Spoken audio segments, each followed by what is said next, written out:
Welcome back to part 2 of our grant seeking workshop series, Increasing Success. I'm going to share my screen with you now, and we're going to run through a little bit about what funders are actually looking for. What do they want from us as grant seekers, and how do we get the most out of the time we spend writing applications? Now, I know this is particularly important to you because I know that time is limited. So it is about being the most strategic in our approach. So this part is going to run through some of the strategies that you can use to actually make yourself more strategic in your approach to grant seeking. So from the horse's mouth.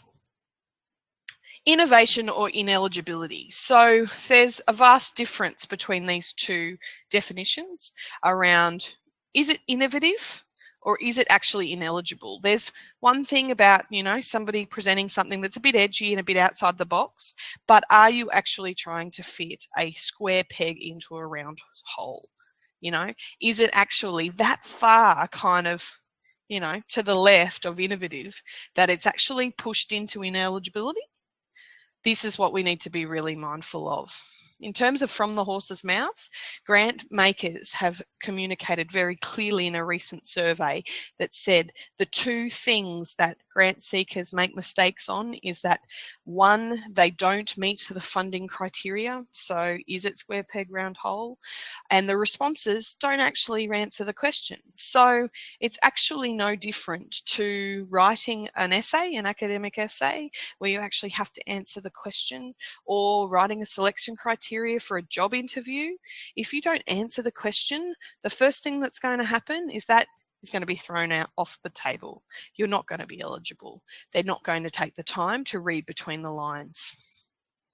So let's explore what funders are looking for. So they want you to read the guidelines. I know, fairly straightforward kind of, direction to do, but what they're saying is that people aren't actually doing this. So they're missing small details, which then make them ineligible. Don't ignore the guidelines. So don't just say, oh, I think I kind of fit, maybe I'll just stay and try my best. Why waste your time on something that you actually aren't eligible for in the first place? So what we need to do is we need to abide by the word limit. We need to confirm the eligibility. For example, does your annual revenue need to be under a certain figure to be eligible to apply? Are there certain stipulations within those criteria that you need to be really mindful of? You need to ensure that all attachments are provided, so don't leave something off. Don't make them want to have to chase you, because they may not. They might actually say, well, if it's a choice between A and B has provided all of the documentation and met the criteria, whereas A's provided most of the documentation and has met the criteria, but there's some outstanding documentation, they're probably just going to go with B, because they probably don't have the time to chase you. Have you provided answers to the questions asked?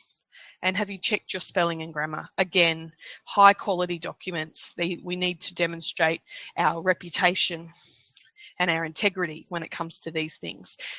Not unlike anything academic, that we need to prove that we are the best placed to do this work, which means that we produce high quality documents. And don't forget that trusts and foundations and collective giving groups and other funders, they're established with the purpose of giving money. That's what they want to do. They want to give money to support the worthy causes that align with their own missions. So make it easy for them. The 7 C's of clear messages. Of key messages, sorry. Clear. Is your message clear? Have you communicated and answered the question? Is your story compelling? So we all know that, telling a story of a disenfranchised young person is compelling in itself, because it's true and it's genuine and it's authentic. But is it the story compelling enough for me to want to keep reading your application? And then in the same breath, I say, is it concise? Have you waffled on because there was space to waffle on, but you necessarily didn't have to. You could have done it in much less time and effort. Is it consistent? So this is one of the big things too, is that if you're using particular language, or you've named your project a particular thing and maybe shortened it to an acronym, have you been consistent in your language throughout the entire grant application? Sometimes we forget what we've written because we started writing it a month previous, and then we've returned to it a couple of times, and throughout that time we've got a bit inconsistent in the way that we've been writing. So we need to go back to the drawing board and make sure that our language and our descriptors and the way that we want to present our information is consistent. Is it correct? So have you actually checked the data that you may have quoted within your application? So there might be a research project that you've quoted, or there might be some statistics that you've put up there. Have you checked that it's actually correct? That stuff's really important for reputation. Is it certified? So for example, if you're applying through the Youth+ Foundation, as I said, have you contacted the Youth+ Foundation and told them what you're doing? And have you also then accessed their certificates of certification to say that they will be your legal entity? They're really important. And is it current? So have you, in terms of your key messages, is your message current? Like, are you on trend? Is this something that they're going to be really interested in funding? Now, there's a lot of information on this slide here, and it's about getting grant ready and project planning. And this is something that you can take some time, potentially pause this movie now and have a bit of a look on your own. But it is around just some of the steps that it could take to actually get your grant ready and project plan. So this could be something that you could put into a document. So you could actually pull these key headings out and you could use them in a document. And in fact, in the L drive, there is actually a grant seeking workshop file, and you will find this particular document that has been made for you, where you can actually start to nut out your application.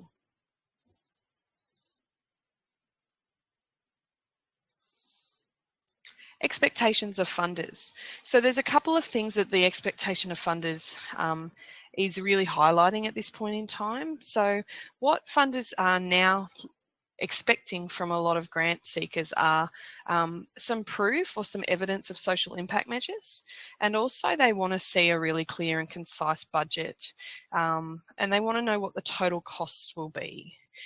In terms of social impact measures, so it is about, you know, what is it in terms of your project and how is it having a longer lasting social impact within your community. So not just for the direct beneficiaries of your project. So yes, young people are going to be the direct beneficiaries, and potentially if it's scoped as a particular workshop, there might be 20 young people who are going to be the direct benefits.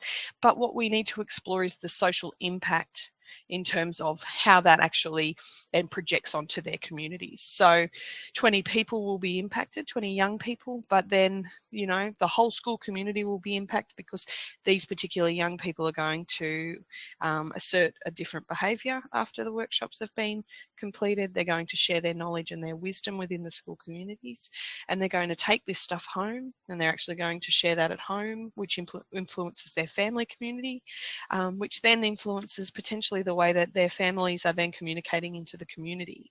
So therefore, their social impact is quite extensive for that project.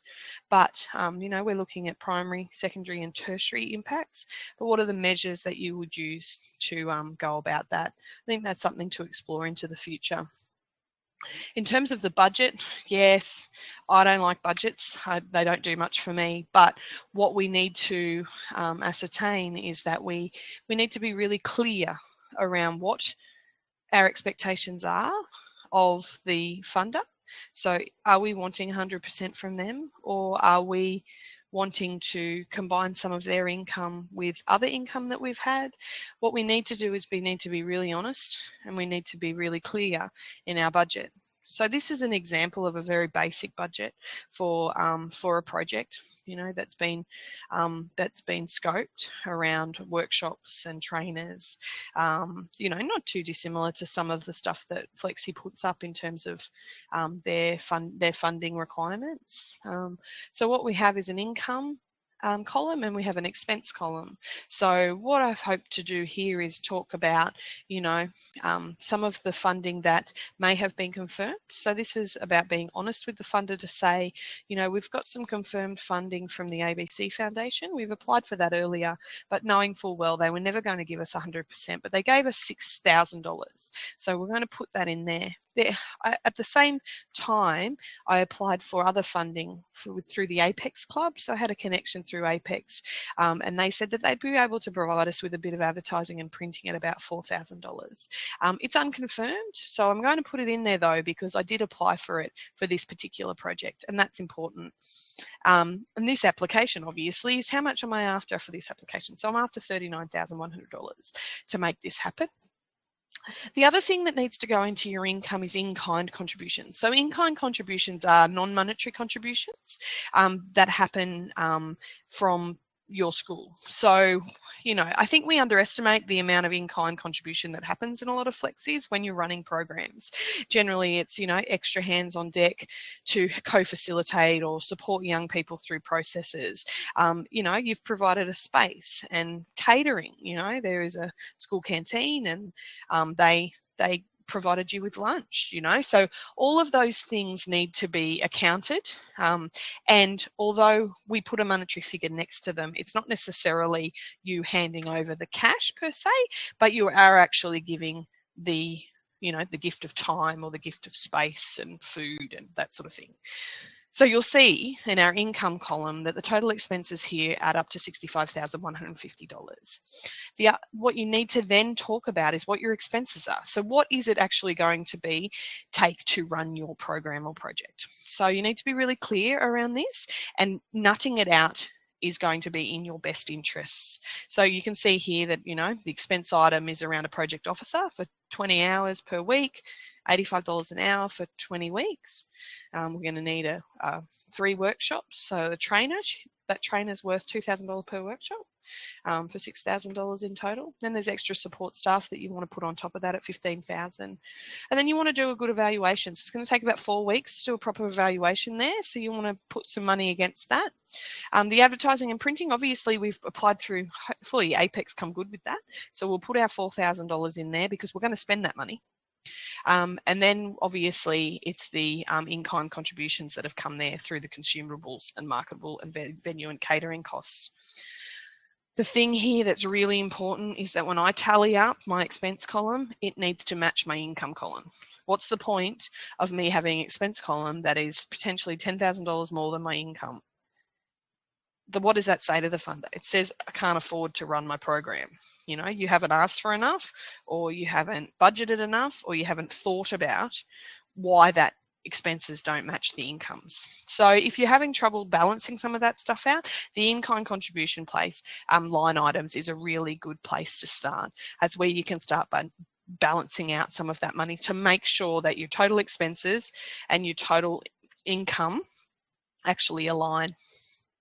So you're probably wondering, why was I so detailed when I broke down per week's hours per hour and how many weeks per year, for example? Well, what the grant makers are actually saying to us now is that grant application turnaround time is decreasing, and they're saying from funding deadline, from announcement to the deadline of particular grants, there can be 4 to 8 week periods. So it's very short. So they want to make sure that they get the most detailed application, concise and clear, of course, not waffle, but they want to get the most out of what they're being presented in front of them. So they need to know all the details. So don't make them chase you. Give them what they need. Don't hide, be honest, and be really clear if you need more money, because that's what they're going to appreciate in the end, because they're going to understand the full picture from the word go. So to apply or not to apply, best fit and project matching. So this is when the Youth+ Foundation can really help you and provide you a linkage. So is there a connection between your organisation and the funder? So have you looked at their missions and their goals, and have they, you know, do they match up with you? Has the funder encouraged you to apply? So sometimes, you know, flexis have got, and staff in the community of flexi have great access and linkages within their own communities. They have relationships, and they may have come across somebody who said, you know what, we've got some money up our sleeve and we'd love you to apply for this particular bucket of money. So that's even better. Ability.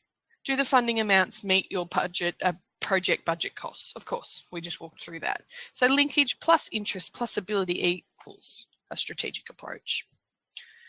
Building relationships. So, you know, the one thing that flexible learning centres do very well, of course, is to build relationships. So this is a no-brainer in terms of this stuff. But I think We underestimate the impact of building relationships with funders is in terms of your success. So you want to research the funder. So you want to make sure there's a synergy between the organisation's needs and the funder's charitable purpose. For example, you're not going to approach a aged care funder for one of your school projects. You know, the fit's just not there.